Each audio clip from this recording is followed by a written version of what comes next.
నమస్తే, welcome to I dream. Power panchayat తెలంగాణలో powerful గా నడుస్తుంది. అధికార విపక్షాల మధ్య కరెంటు లొల్లి ఊహించని మలుపులు తీసుకుంటుంది. ఎన్నికలకు 2-3 నెలల ముందు మొదలైన ఈ పంచాయతీ వచ్చే ఎన్నికల్లో అటు అధికార పార్టీకి ఇటు ప్రతిపక్ష కాంగ్రెస్ కి రెండింటికి ఎన్నికల అజెండా అయింది. రెండు పార్టీలు విద్యుత్ అంశాన్ని వచ్చే ఎన్నికల్లో ప్రజల్లోకి బలంగా తీసుకువెళ్తాయనే క్లారిటీ మాత్రం వచ్చింది. అయితే ఈ పవర్ పంచాయతీలో గెలిచేదెవరు, ఓడేదెవరు అన్నది ఇప్పుడు ఆసక్తికరంగా మారింది. తెలంగాణలో వానలు పుష్కలంగా పడుతున్నాయి. ప్రాజెక్టులో నీళ్లు నిండుకుండల్లా ఉన్నాయి. నాట్లు ఇప్పుడిప్పుడే ముగిసిపోయి రైతులు పొలం పనులు కూడా తీరాయి. ఇక ఇళ్ల దగ్గర కూర్చొని జనం కరెంటు పంచాయతీని చాలా ఇంట్రెస్టింగ్ గా వింటున్నారు.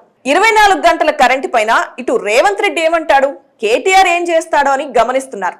నిజంగా రోజు కేసీఆర్ ను రేవంత్ రెడ్డిని బీఆర్ఎస్ పార్టీ వాళ్ళు పొట్టు తిట్టుకుంటున్నారు. అయితే ఈ పంచాయతీలో గెలుపెవరిది అన్నది ఇప్పుడు ఆసక్తికరంగా మారుతుంది. పవర్ పంచాయతీకి అమెరికాలో రేవంత్ రెడ్డే నిప్పు పెట్టాడు. 24 గంటల కరెంటుపై రేవంత్ మాటలు మంటలయ్యాయి. రోడ్ల మీద బీఆర్ఎస్ వాళ్ళు దిష్టి బొమ్మలు తగలబెడుతున్నారు. రేవంత్ డైలాగ్స్ తో బీఆర్ఎస్ కరెంటు సమస్యను ప్రజల్లోకి బలంగా తీసుకువెళ్లి కాంగ్రెస్ ను బద్నాం చేసే పనిని పెట్టుకుంది. 3 గంటలు వర్సెస్ 3 పంటలు అని పబ్లిక్ లోకి కరెంట్ అంశాన్ని బీఆర్ఎస్ బలంగా తీసుకెళ్తోంది. గ్రామాన సభలు పెట్టించి కాంగ్రెస్ పాలనలో కరెంటు కష్టాలను, బీఆర్ఎస్ పాలనలో కరెంట్ పరిష్కారాలను ఫోటోలను పెట్టి చూపిస్తుంది. అంతేకాదు, ఒక అడుగు ముందుకేసి రైతు వేదికల దగ్గర కాంగ్రెస్ కు వ్యతిరేకంగా నిరసనలు కూడా చేపట్టాలని కేటీఆర్ పిలుపునిచ్చారు. బీఆర్ఎస్ టార్గెట్ ఒక్కటే, రేపు గనక కాంగ్రెస్ అధికారంలోకి వస్తే 24 గంటల కరెంట్ కట్ అవుతుంది అని బలంగా చెప్పాలని నిర్ణయించుకుంది. తెలంగాణ వచ్చిన తర్వాతనే ఇక్కడి రైతులకు కరెంట్ సరిపడా అందుతోందని, అదే విశ్వాసాన్ని రైతుల్లో నింపాలని ప్రయత్నిస్తోంది.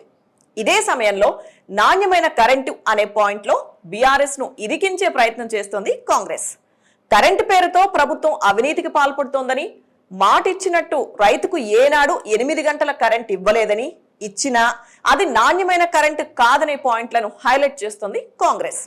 రోజు మార్చి రోజు రేవంత్ రెడ్డి కరెంటు సబ్జెక్టు మీదనే ప్రెస్ మీట్లు పెట్టి మరీ కేసీఆర్ పై మాటల దాడి చేస్తున్నారు.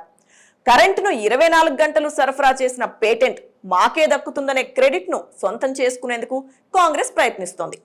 అందుకే సబ్ స్టేషన్ల దగ్గరకు వెళ్లి లాగ్ బుక్లు తీసుకొచ్చింది. రైతులకు 24 గంటల కరెంటు రావడం లేదని నమ్మించే ప్రయత్నం చేస్తుంది.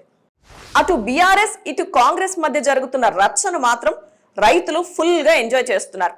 రైతుకు సరిపడా కరెంట్ అయితే వస్తుంది, పొలం ఎండే పరిస్థితి కనిపించడం లేదు. కాకపోతే రెండు రాజకీయ పార్టీలు ఓట్ల కోసం పడుతున్న పాట్లు అటు రైతుల్లోనే కాదు ఇటు ప్రజల్లో కూడా తీవ్రమైన ఆసక్తిని కలిగిస్తున్నాయి. ఏది ఏమైనా వచ్చే ఎన్నికల్లో రెండు పార్టీలు కరెంటును తమ మేనిఫెస్టోలో పెట్టడం ఖాయంగా కనిపిస్తుంది.